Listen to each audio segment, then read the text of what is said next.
Well, you're in a suit. I'm in a suit in a psych ward, and I work there. And I broke his heart. I'm sorry, Dad. And listen, he's forgiven me. We laugh about it today. When I say we, I laugh about it as he stares at me angrily. But the next day, I'm at the nurse's station. I've given myself my next job.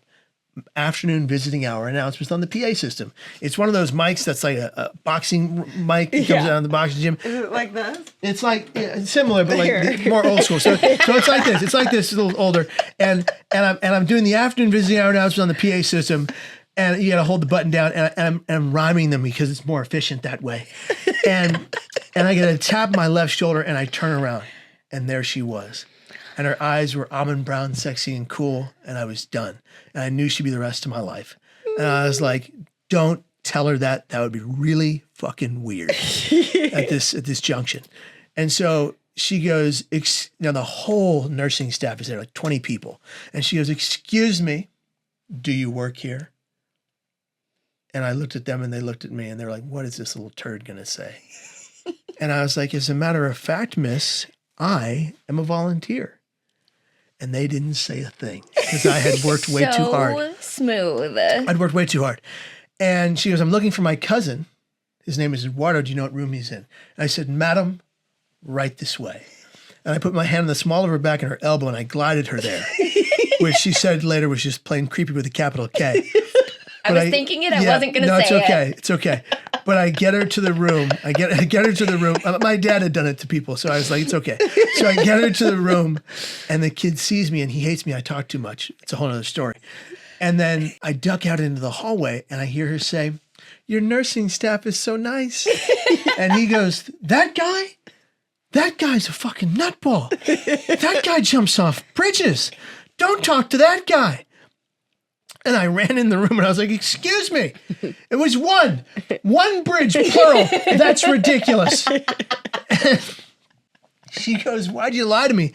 I said, Margaret, I didn't lie to you. I'm a volunteer at this very hospital. I just happen to also live here.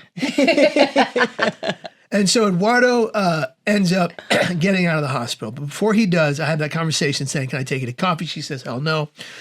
And Eduardo gets out of the hospital. I get out and go to my halfway home for the mentally ill because none of my family and none of my friends would house me. They were done. There were 3 strikes and I was out. So I'm in the halfway home for the mentally ill. I'm eating frozen foods and rats are crawling over my face at night. It was horrible. I'm living off of $3 a day because the Social Security goes to the house and the rest you get $3 a day. That could buy me a cup of coffee at Tully's or half of a bagel. If Pete at Noah's was nice to me, he wasn't always nice to me.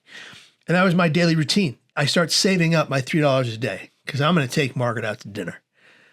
And I save up $3 a day for about 30 days.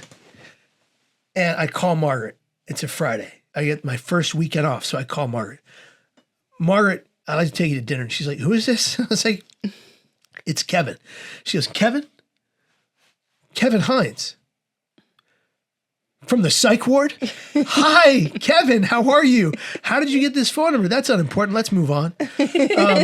Margaret, I'd like to take you to dinner. It's Friday. And she goes, oh, so Margaret, it's one date. If it goes south, you never have to see me again. And she goes, okay. So I show up at Margaret's apartment. But ladies, I made a giant mistake. I showed up at her apartment with a giant ski duffel bag with lots of my things. She goes, what is that? I said, it's a funny story. When you leave the halfway home on a Friday, it's Friday, and you go out past 9 p.m., you can't go back to the house until Monday. She goes, oh, hell no. I said, Margaret, I made a plan. I saw the stairs across from your apartment. I'm going to lay on those stairs with this bag as a pillow and my jacket as a blanket, even if it rains, and I'll stay there. But we have to go on this date. I came all this way. Ladies, if he wanted to, he would.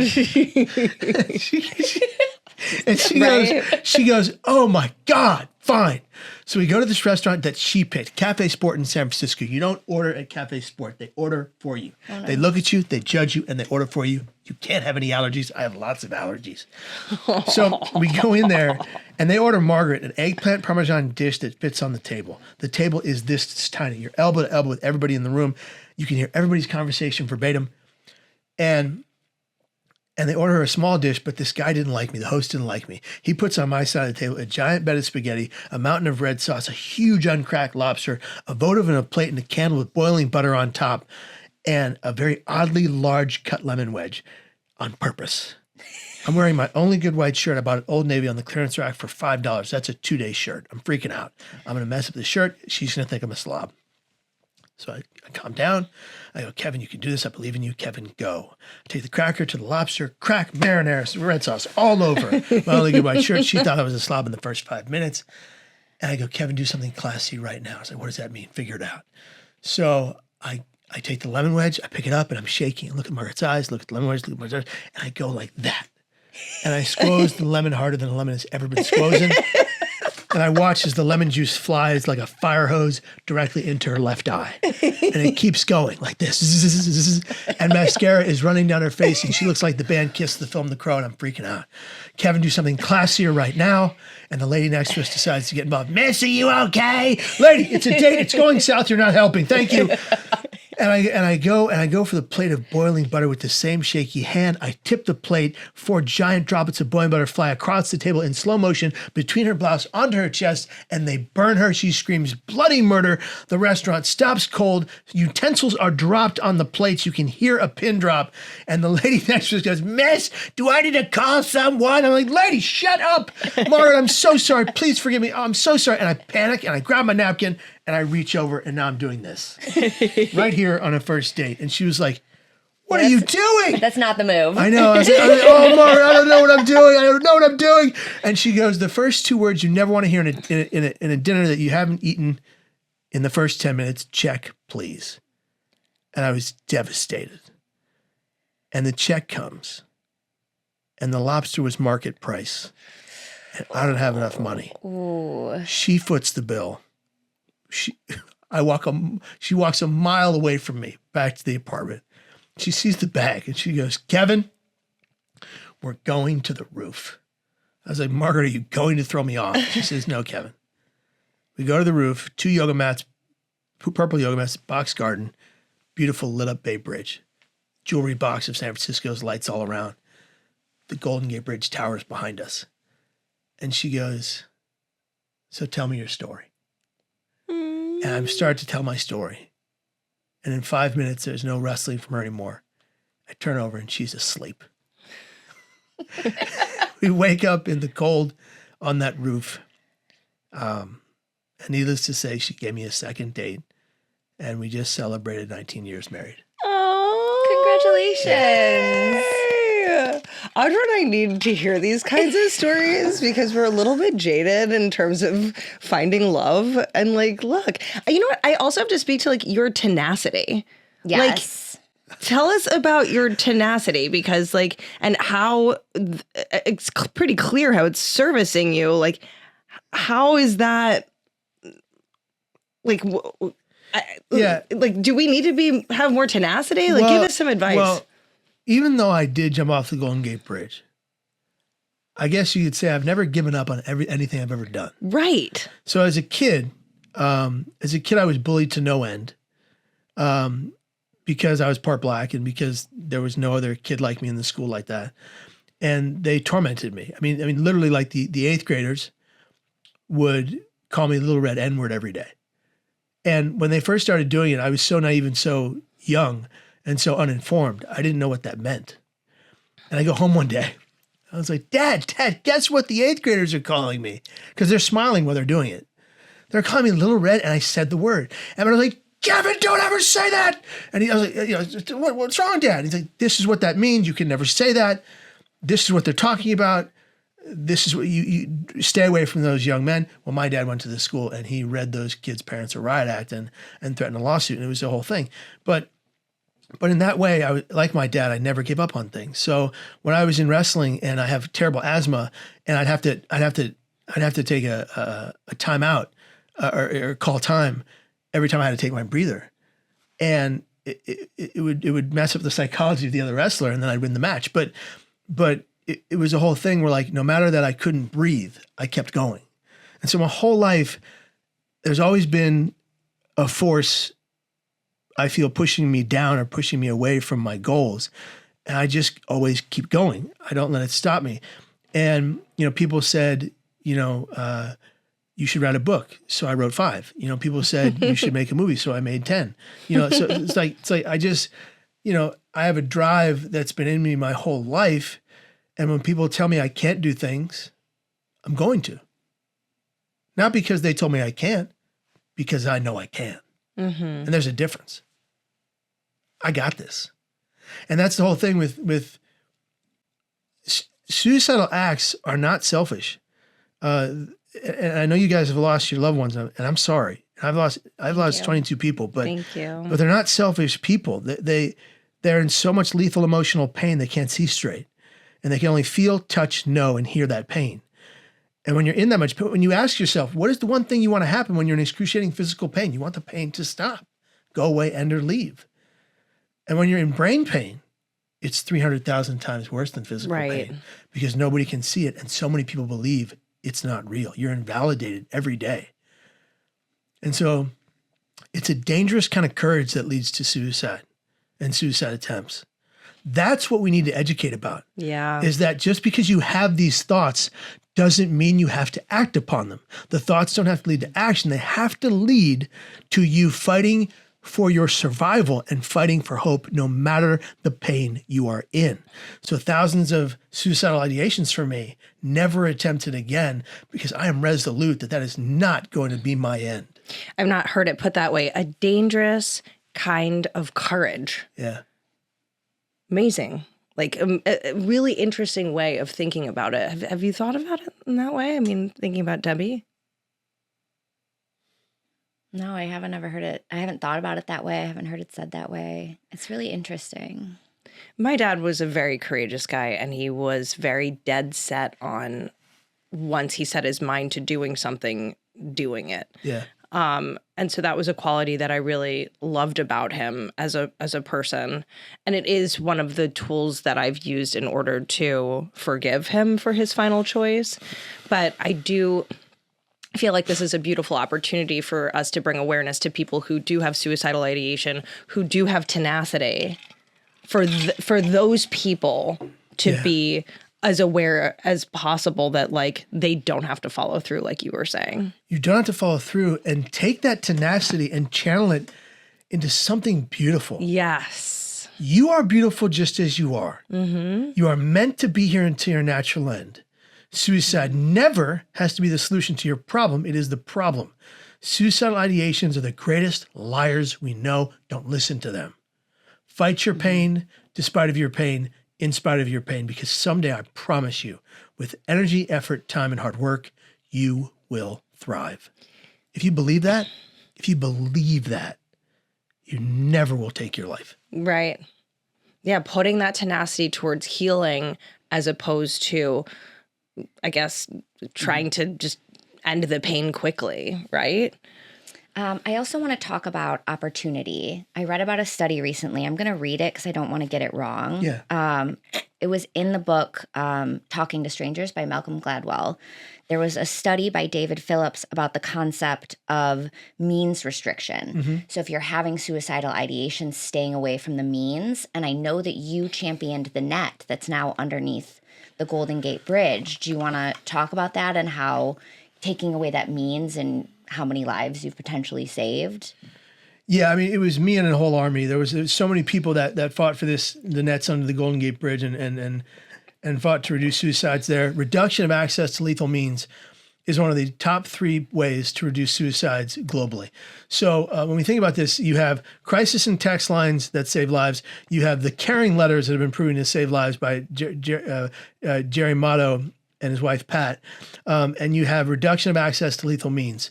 Making it impossible for a means to kill. A means putting barriers, rails, nets up on tall buildings, structures, railways, or buildings.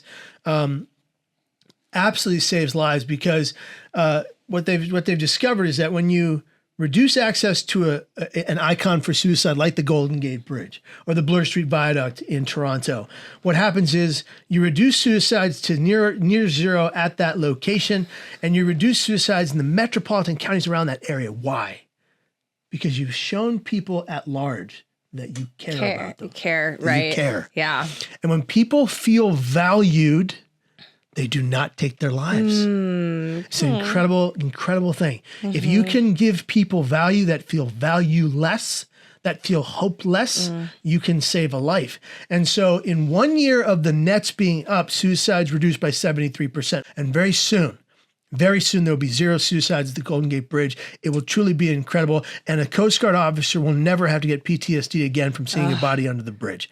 That being said, we are now making the movie The Toll, about the 90-year effort to end death at the Golden Gate Bridge, the folks that fought to raise the net to change lives, and the story behind the effort, because it was one of the hardest things we've ever done. It took this last effort. There have been 7 or 8 fights to raise the rail in the last 90 years, since 1937, 6 months after the first suicide, the first fight occurred to raise the rail.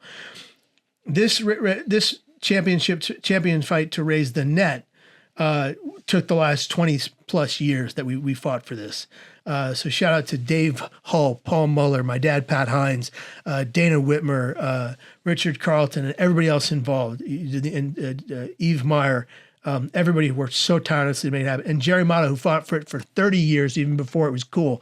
And so in these 20 years of doing this, the Bridge District Authority, who run and own the bridge, like no other entity in the world, privately, they fought against us at every turn. Well, I read that they thought that if they took away access for the bridge, people would find a way to do it elsewhere. But that's just not true, especially based on their studies now.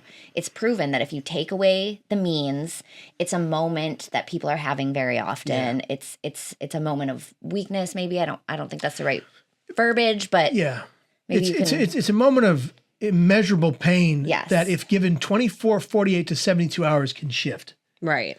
And that's the thing. If you can get someone in the crux of their suicidal ideation to see the light at the end of the tunnel in those 48 hours, they can never attempt again. It's incredible. Wow. And so the raising of this net is not just physical, it's symbolic to how we can reduce suicides at large around the world. And it's causing a ruckus because now bridges, tall buildings, structures, and railways are reaching out to the Bridge Rail Foundation. BridgeRail.net is what my father founded, and my wife and I were on the board for years. BridgeRail.net. If you want to help build suicide deterrent systems around the world, that is your place to go. You are going to save lives. It's going to be monumental, the impact that this foundation has on the globe. That's so cool.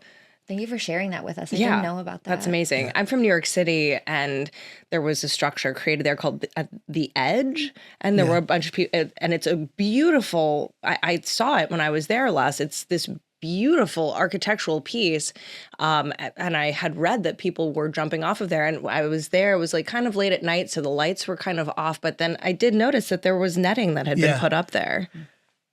They put up netting after 4 suicides. Oh my God. The Golden Gate Bridge took 90 years. Wow. And over 4,000 deaths. And so would that speak to the stigma? That would speak to the discrimination and the prejudice of people with brain pain. You know, I understand the need for the term stigma. I hate that term. Do you? I do hate it. I hate it so much. I hate the term stigma. I hate the term mental health. Stigma is like the puppy dog of prejudice and discrimination. We don't call racism, bigotry, and hatred stigma. Yeah. We call it racism, bigotry, and hatred. Preach. What people do when they talk about those that they know, that they love, that they're surrounded by, with mental health crisis issues, challenges, or disease or diagnosis, is they discriminate against them. They tell them they're not as worthy, and they invalidate their pain.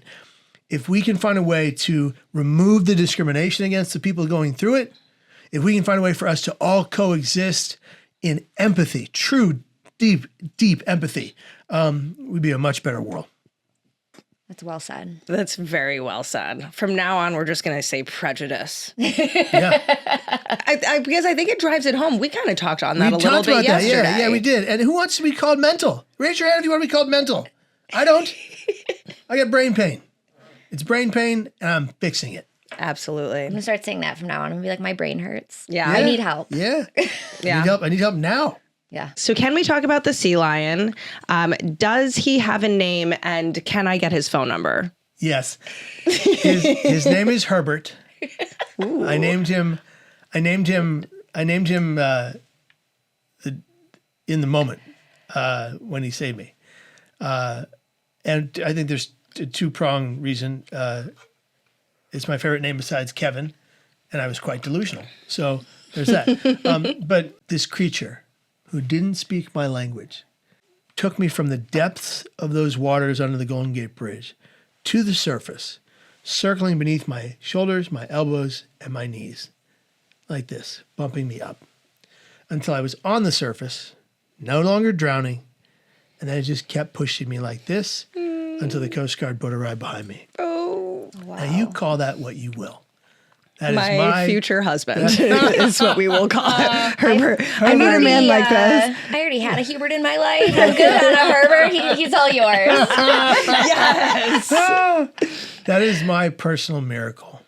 And I will always and forever believe that God saved my life to that sea lion that day. At the very least, it was my older brother, Jordash, who passed away tragically when we were both in foster care. We were in foster care and we both got bronchitis, and he died right next to me. And Oh my gosh. I feel him with me every day.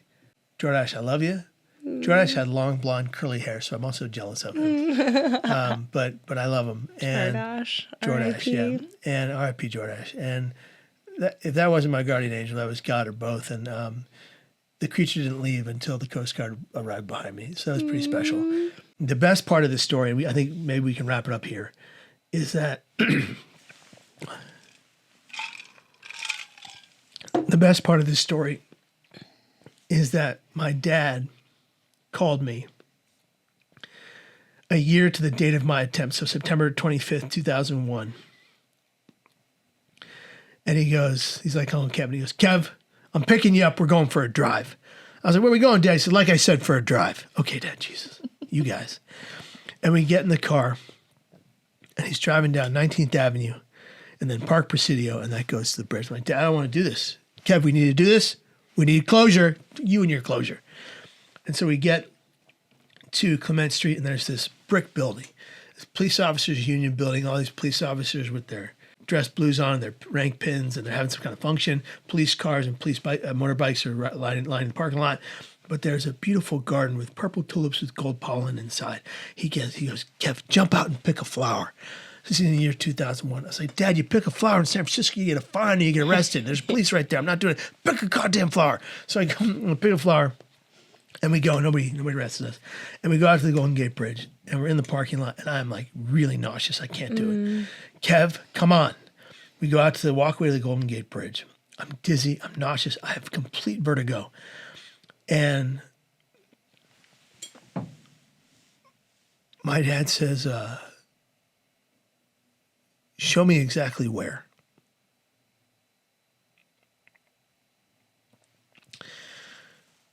I never forgot the light rail.